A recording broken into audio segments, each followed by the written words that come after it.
The damned will...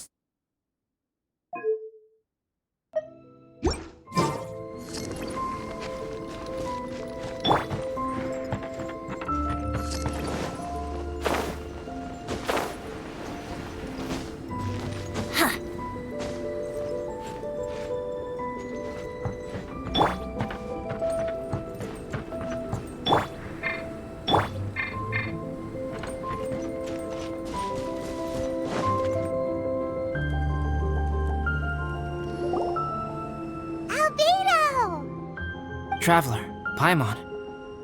I suppose your story is ready. Yep. How about you? Do you need some more time? No need. I am also ready to tell my story. Paimon calls dibs! Paimon first! Please, go ahead. Okay, here goes. Once upon a time, there was an evil researcher who went into the mountains and did a crazy experiment on whopper flowers to transform their appearance. After a lot of pain and suffering, the whopper flowers finally took on a human form. Then they stood by the side of the mountain to wait for unsuspecting bypassers. To whoever spoke to them, they would ask some questions such as, "Who am I? Who are you?" If the bypasser got the wrong answer, the last sound they'd make would be a yelp before the whopper flower ate them alive in one bite. Ooh, truly frightening. What the? You two aren't scared at all! Don't go nitpicking, okay? If you didn't like the story, go write your own! In other words, the whopper flowers would ambush and then completely replace their victims. And then what? Go back to where the person lives? Enter their home? Eat their whole family? Ah! Paimon made up this story, but now Paimon's the one who's scared by it. It's a good story. Oh, may I write it down? I may bring it up in future conversations. What for? Just to scare people with? Yes. You've got a real mean streak, Albedo. Mine is a little longer than yours. It starts with an alchemist. A great alchemist once created Subject 1. Subject 1 was her proudest achievement, and successfully blended into human society. No one ever would have thought that this friend of theirs was in fact a synthetic human. However, unbeknownst to Subject 1, the alchemist had tried the same experiment many times before he had come into being. Some of the rejects from failed experiments had been discarded, but had not died. Subject 2 was one such failed experiment. He was swallowed by a great dragon that came to rest upon a snow-swept mountain.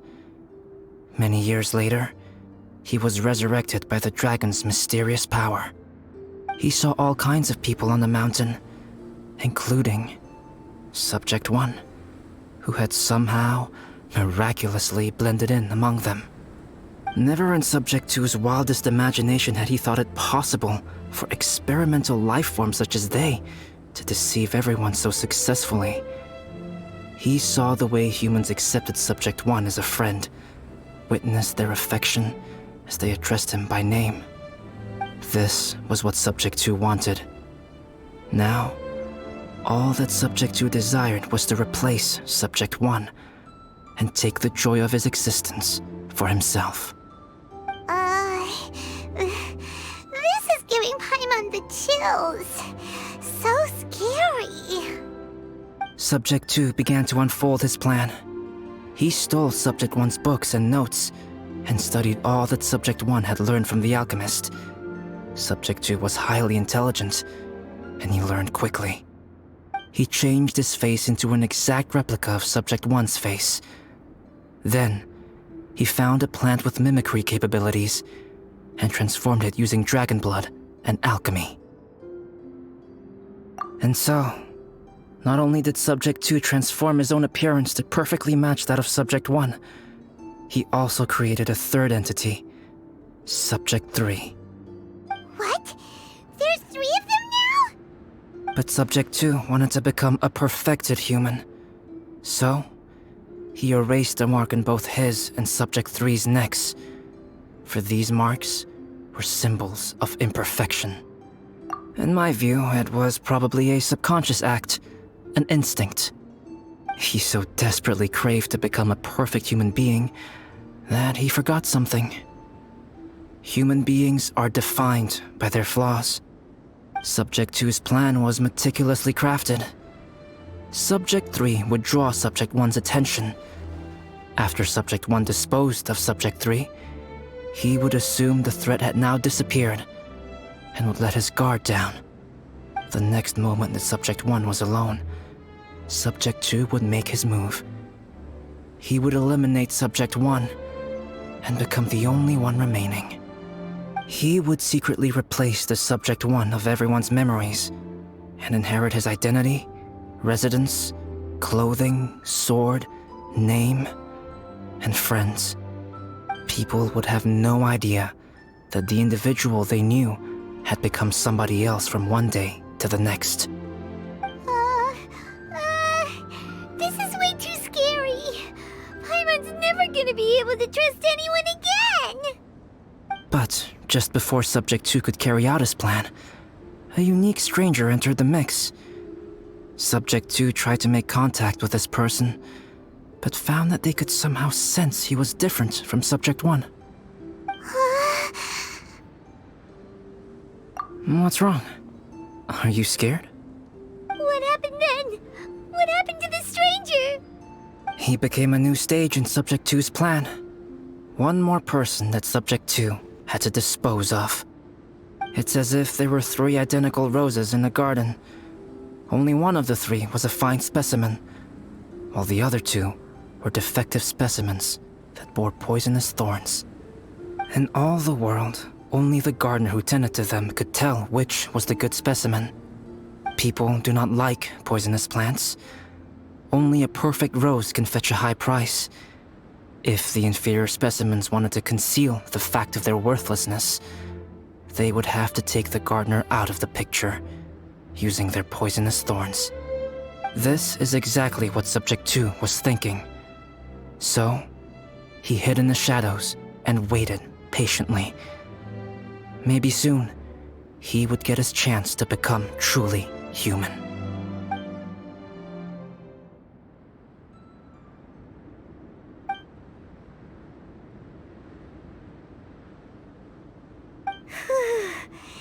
That was intense! So what happened after that? Did Subject 2's plan succeed? Paimon can't bear thinking about it! Fortunately, it is just a story. And even in this story, Subject 2 did not succeed. But you can never let your guard down on Dragonspine. Monsters mutated with Durin's power and blood are also creatures of Rhine-Daughter, just like me. You must beware of all such creatures. I'm glad to hear that.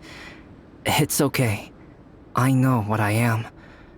You and I are both different, so there is no need for me to hide the truth from you. The only thing is that sometimes, when I think about how mighty the power of alchemy is, I feel so small. As beings who set foot in this world, how arrogant are we in desiring to control our destiny and in desiring to create? Is creation an arrogant act, traveler? If not, why do we call the ones that created us and control us gods? If it is, then what qualifies us to call ourselves creators? How far must we take our reverence and respect, and what purpose does it serve? Nothing special, but whenever I think about it, I feel a twinge of grief. Poor Albedo. Hello? Traveler, are you here?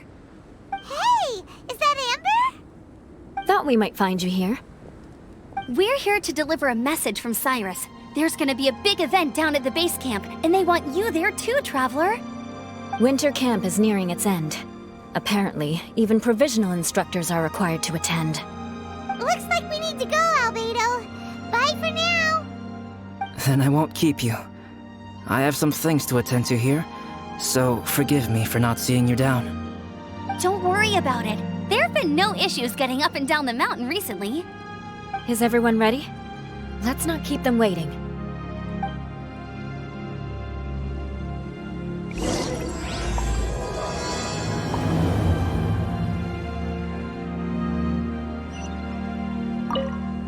Go ahead. You're one of their instructors, no?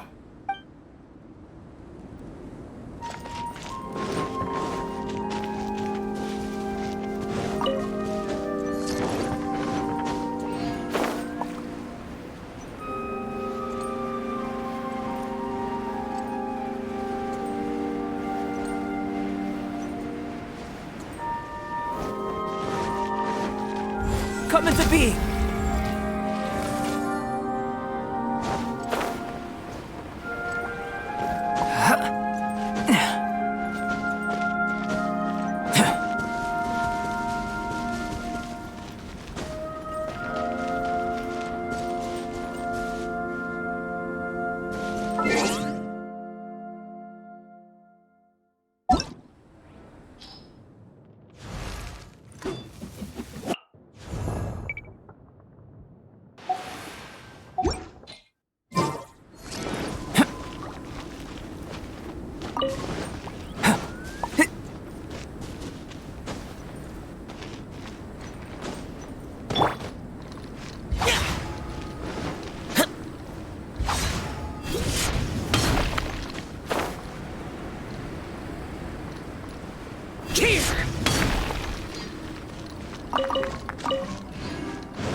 Burst forth!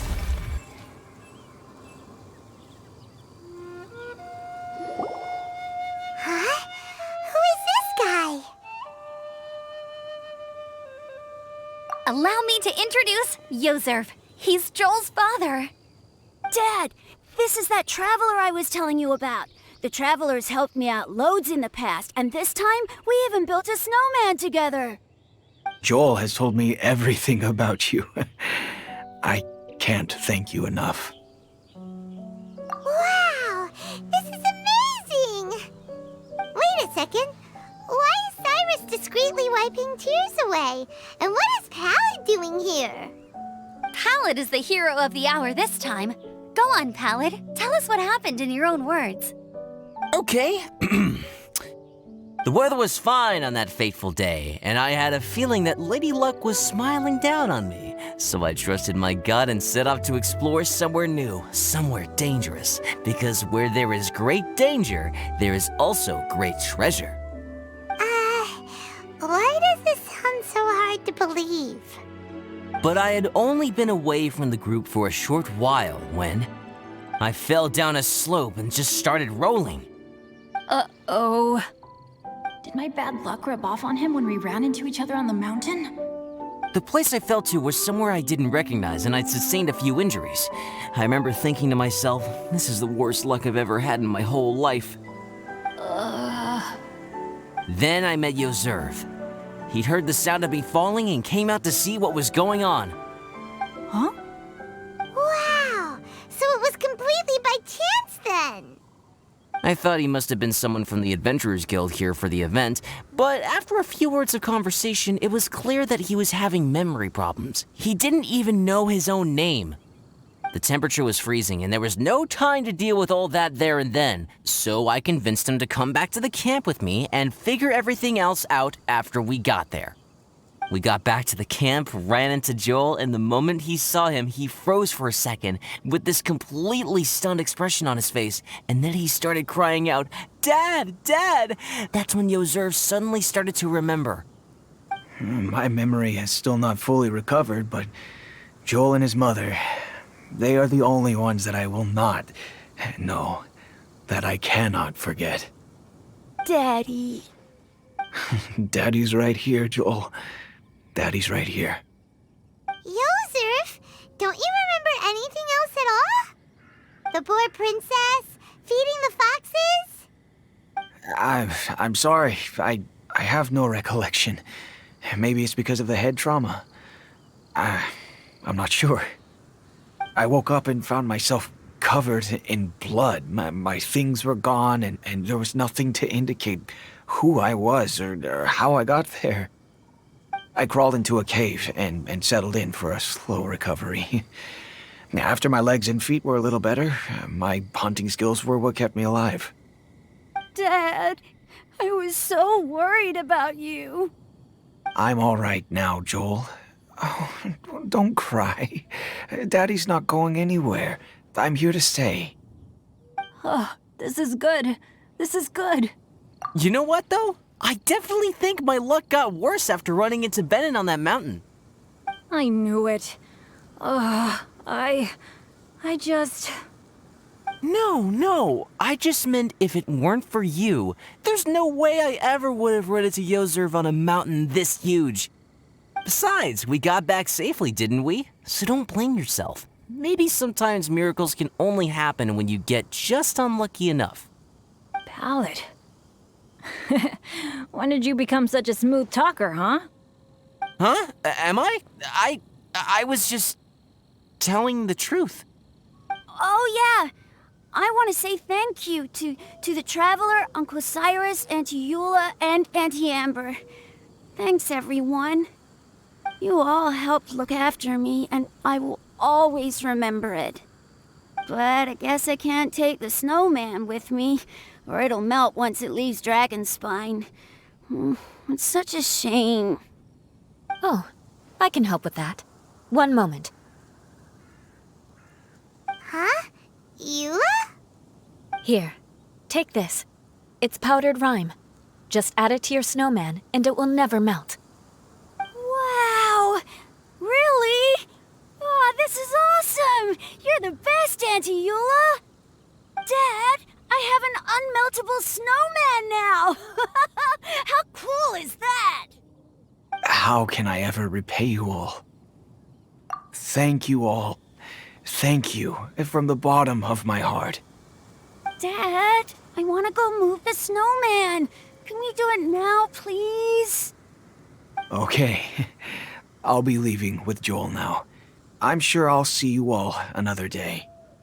Very well, very well. It's time for Pallid and I to have another discussion concerning his breaches of adventurer discipline. Huh? But Cyrus, I think I kind of made up for my mistakes this time, you know? See you guys! Oh, I made this for you and Amber. Think of it as a winter souvenir. Aw, are you sure? This must be really important to you. Come on now, just take it. No need to make such a fuss. Wow! Now our snowman won't melt either! Great! You're welcome.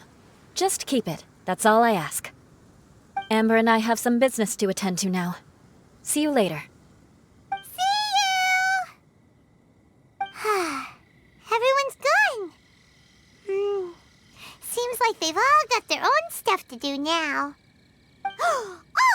You know what? We've been on Dragonspine all this time, and somehow Paimon still forgot to ask Albedo about how to make a fruit juicifier machine that could keep the juice fresh.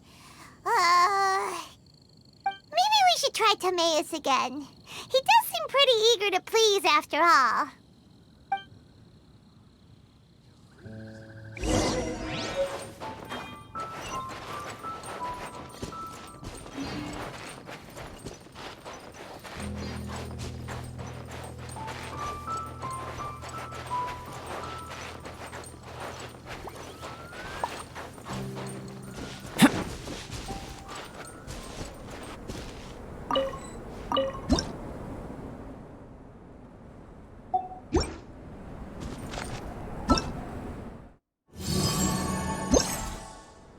Master.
Come take a look.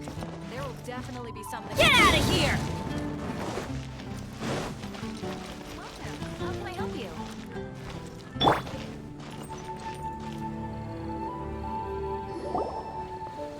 Timaeus! Traveler and Paimon, what can I do for you? Wait a minute. You've got that mischievous look on your face. Oh, you're not still thinking about that ridiculous juicer thing, are you? Timaeus, will you help us? Well, if the Traveler isn't really interested, then, yeah, maybe I'll give this one a pass. It's just the weirdest request ever. No, but Paimon's Sunsettias are gonna go to waste without it. And the time it would take me to research something like that, I could probably pick those Sunsettias again 10 times over. New research project, Timaeus? We meet again. Oh, Albedo, thank goodness. So the situation is, Paimon wants a machine that can turn fruit into juice and keep the juice fresh. I mean, surely it's...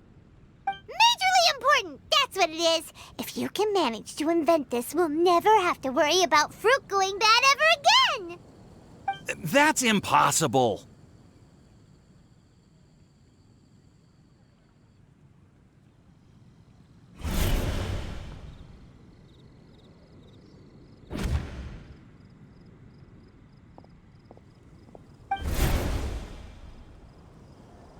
Turning fruit into juice is not hard, but keeping it fresh is more difficult. But if you simply want to keep the fruit from rotting, there are many ways to achieve this. Right, Traveler?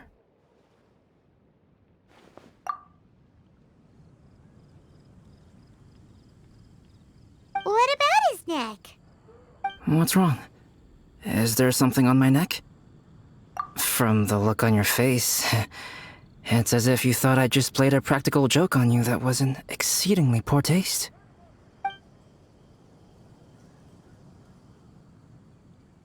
Albedo, you were saying, how do you stop fruit from going bad? Well, one way would be to bury your fruit on Dragonspine, where the snow never melts all year round. But then Paimon won't be able to eat them! You could always live on Dragonspine. No, too cold for Paimon. Or you can give the fruit to me, and I would take it to Dragonspine for you. But since you don't like the cold, you'd have to send someone else to pick them up when you want them. This is where you come in, Traveler. Suddenly sounds a lot more feasible with other people doing all the work. Okay then, shall we go with that idea? Fruit buried on Dragonspine will stay fresh for much longer. However, it is also possible that the fruit will sprout and grow into fruit trees. Who knows? Maybe the next time you visit, it will have grown into an orchard. You can water the trees, add fertilizer, and when they finally bear fruit, you will have some fresh Sunsettias. No way! Then Paimon will have to be a gardener. That's not the goal here. Oh? Well, I don't think being a gardener is so bad.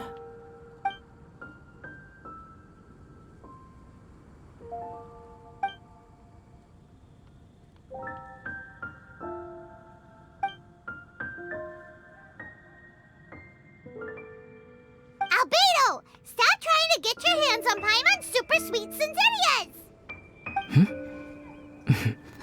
It bothers you, does it? Of course it bothers Paimon! They are the rarest, super-duper sweetest Senserias ever! And they're not for you! Okay, but they're just Senserias. I think you're only so attached to them because you don't have much fruit of this quality in your possession. When someone's pockets are full and their spirit is fulfilled, they don't easily fall prey to this kind of yearning. Huh? Really?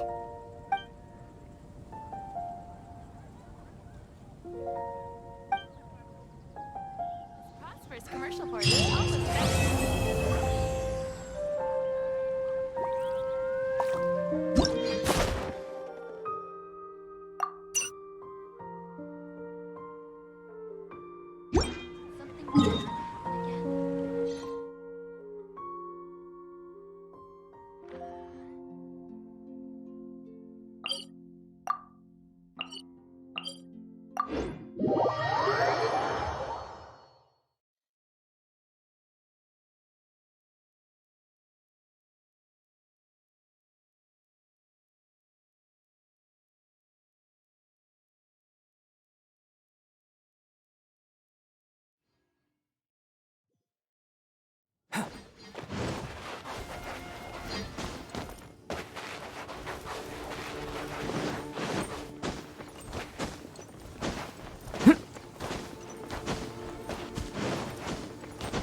Master.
Going out into the world and investigating